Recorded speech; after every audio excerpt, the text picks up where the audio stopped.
what's going on, guys? It's a beautiful night. It's 3 o'clock in the morning, getting off work, heading home. I've had a long day. A lot on my mind lately about car stuff and hobbies and whatnot, and also stressed because TX2K is coming up very quickly. As I mentioned before, unfortunately the car will not be ready for Street Car Takeover Bradenton, which is in a couple weeks, but 100% it'll be there for TX2K. A bit stressful, but as you saw in the previous video, we got the engine and transmission back in the car, and I have a lot to do on the car still. Unfortunately, I'm still waiting on people to do certain things. I got to get the fab work done for the new turbo setup.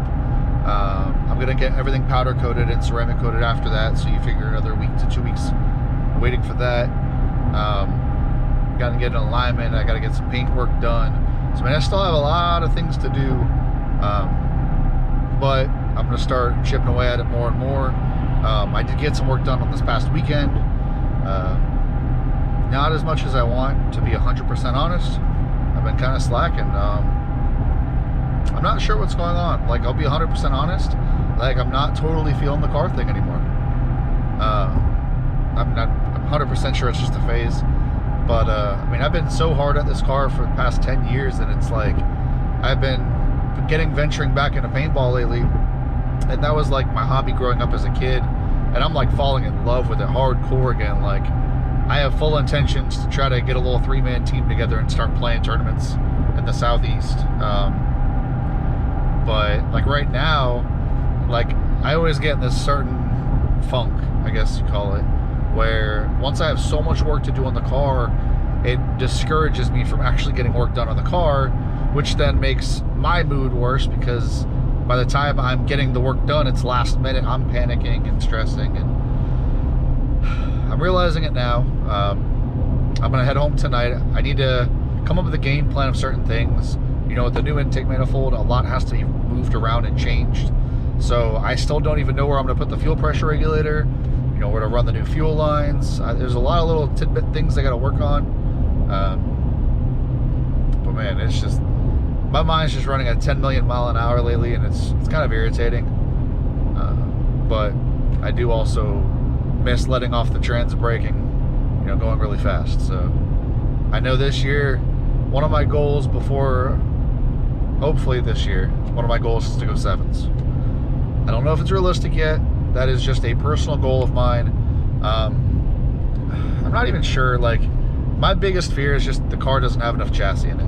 The car is sorted for 850s. I know 100% sure I'll go faster than that with the stock motor. But I do plan on putting a forged rotating assembly in the car this year, and whatnot. So we'll see. Once the car goes back together now, I want to see the improvements with the intake manifold, the new turbo, and with the transmission changes. We put that second dump valve on, and we tightened the converter. And the guys at FTI told me that it's pretty much the tightest we can make this certain size converter. It's a 9.5 inch. If I go any tighter, they told me I pretty much have to step it up to a 10-inch converter. So I guess we'll see. They said probably around 1,100 horsepower about at the flywheel is what that converter will be rated to. It's a lot of power. It's a lot of power, especially on a little Miata. So, like I said, I'm heading home. I'm gonna catch up with you in the garage. Kind of want to figure out some game plan on trying to get some things lined up. I want to make myself accountable for getting this car done. And I know I've been saying I'm gonna post often and whatnot. It's just I've been so discouraged because there's so much stuff to do, and I don't necessarily work on it all the time, so it's not like easy to make a full video out of it. I don't want to make a 3 or 4 minute video every couple days, so I'm gonna get home in the garage, explain to you guys what's going on, where I'm at with the car, and try to come up with a strategy and even a to-do list of what to do. So I'll catch you in the garage. Sometimes you just need some time to even just think about some stuff. And actually, when I got here, I had a couple ideas that popped in my head, and turns out everything's gonna work out. So one of my big dilemmas is I didn't know where to put my fuel pressure regulator. So what I'm planning on doing now, it used to be in the back of the engine, on the back of the elbow, but what I'm gonna end up doing is getting a union coupler and basically mounting it directly off of this side of the rail. So basically there'll be a union that connects those two fittings together. Then I can run a 90-degree off the rail, go under here, and go to the other side of the regulator here. And then I will take the return. It'll come from the bottom of the regulator, and most likely we'll just come down here and go to the frame rail and then just shoot back to the back of the car. As far as the feed is concerned, I've run the feed up through here in this corner, and you can see the 90-degree fitting fits great. The 90-degree fitting fits great here. And then I run a Y fitting that will feed both of the rails from this side, feed it through. So that is good there. So that pretty much solves up my fueling scenario. I'm gonna have to get a couple hoses made, but that's no big deal. One of the other dilemmas is gonna happen is this breather that goes from here to my catch can. The fitting is actually hitting here, so I have to rotate the fitting. I'm gonna have to run the hose up and over where the wiper cowl is, and that'll pretty much be good to go there. You can see I just kind of put up the new throttle cable, got the new bracket, and the only thing really left I can think of as far as the engine that I'm not sure of yet is the coolant hoses and the intercooler hoses, but I'm just not sure everything yet. Like my biggest fear also, because this happened on the like when I first started building my last setup, is I did a lot of plumbing and whatnot before a lot of the major fabrication was done, and then it ended up biting me in the ass because once the turbo was mounted and everything like that, I actually had to remake a bunch of lines and hoses. So I don't want to make the investment into building this stuff now if it's going to be situated a little bit different. So I'm probably going to hold off to get the turbo kit done before I go venturing off to other things like coolant hoses and such. So as you can see here on the ground, this was actually the old turbo mount. So the turbo bolted on the top side, it drained at the bottom. But you can see now I ended up cutting it here and here. I bought a piece of 1.25 inch DOM. It's in place right now. It's actually not welded. It's just kind of sitting there. It tells you how tight the front end is. It actually holds the front end of the car together. So I'm probably just going to tack it in place. I'm not going to weld it because I want the TIG welds. But we're probably still going to build the turbo structure off of this. I have a new turbo mount that I'll be using. And then also, once that's situated, we need to build the tabs for the new radiator setup and for my new bumper support, because the accident with the car before, that bumper support got bent up. So going to the back of the car now, I also fixed one of my issues, thinking wise. So it's getting tight back here now. I just turned the light on my GoPro. So before, this is the strap that mounts the gas tank, and I actually had two little studs welded on for P-clamps that hold my filter in place. Well, if I put the strap here, I actually am able to use the same feed hose that I originally made. The filter will be mounted here, and then you see this 90-degree fitting right here will actually go straight to the fitting here. So I just have to take the same hose, just cut it shorter, and I'm good to go there. And then my return still fits up to where the return goes. So the hoses back here are great. The only thing left of the puzzle to figure out is the water cooler lines. I don't know if I'm gonna run them through the car yet. I'm not sure what I want to do yet. Like I said, up in the front of the car, like I still have to run the two lines from the intercooler. So there's two ways I'm thinking about doing this. Either going through the firewall with a nice billet piece and run the lines inside the car, or I'm gonna take both of the hoses and run them down, basically down and around through the frame rail like I had my radiator hoses prior. Now this will come as a shock to some. I'm not sure I want to do the exhaust anymore. I thought about putting it at the front bumper. Part of me wants to go hood exit again.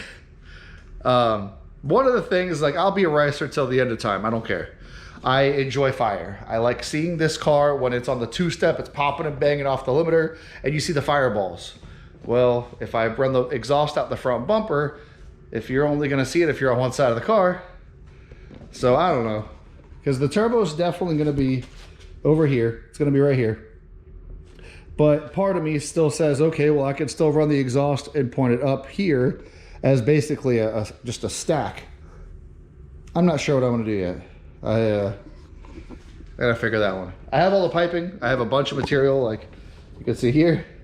I got my 2.5 for the wastegate. I got my 4-inch for the exhaust. I have plenty of material to do whatever I want. I just don't know what I want to do yet. So I'm not sure in the last video if you even saw the wiring harness. So beautifully enough, the wiring harness all fit. The only thing that I need to do is make this little extension harness. I'm gonna end up taking this 90-degree boot off. I'll run a straight boot, and then I'll just make this little adapter. I don't want to cut and add on to my harness, but everything else laid like really well, and I'm honestly kind of shocked. The injectors on the previous time, they were on the other side of the rail, but rotated over, and it looks freaking sweet this time around, so I'm happy. So that's kind of like a front end engine update. As far as the back goes, like I said, I have everything in my head of what I want to do with the fuel tank stuff. All I really got to do is just bolt the straps back down. I don't even know if I mentioned it, but you can see down there where I notched, everything's all fully welded. I'm just gonna smooth it out and hit it with some paint, and I'm good to go there. I finally got the nuts to bolt in my new taillights because I didn't have those M5 nuts. The interior's staying the same, not really touching anything in there. Just up here is kind of where the thoughts need to go. I am going to make a little list of the fittings and stuff I need and hoses. You know, I'm missing one ORB fitting here and just a little couple knickknacks. And yeah, I mean, there's still a lot to do. Just got to keep chipping away at it, you know. I still can't get over how big this intake is. Like, if you're sitting here, you can see that's pretty much how much is going to be out the hood. I mean, that's a lot. But the fact that this is in a damn Miata, it's just hilarious to me. So, little progress update. You know, I did finally figure out where orientation of some of the stuff is for the hoses. So I got to get some fittings on order now. And then hopefully I can get my bumper back within the next couple weeks, because I can't really mount the radiator until I know where everything fits with the bumper. And then once the bumper I have, we can fabricate, get some paint work done, and be rocking and rolling. I'm excited. I'm nervous for Texas, but she gonna go fast. I'm excited. So just a little quick update, nothing crazy. Like I said, this week I will be putting in the work. Got a lot of little stuff to do, but it ain't gonna get done if I just talk about it and not do it. So I'll catch you in the next video. Just, like I said, just a little update. But thanks for watching, guys. See you next time.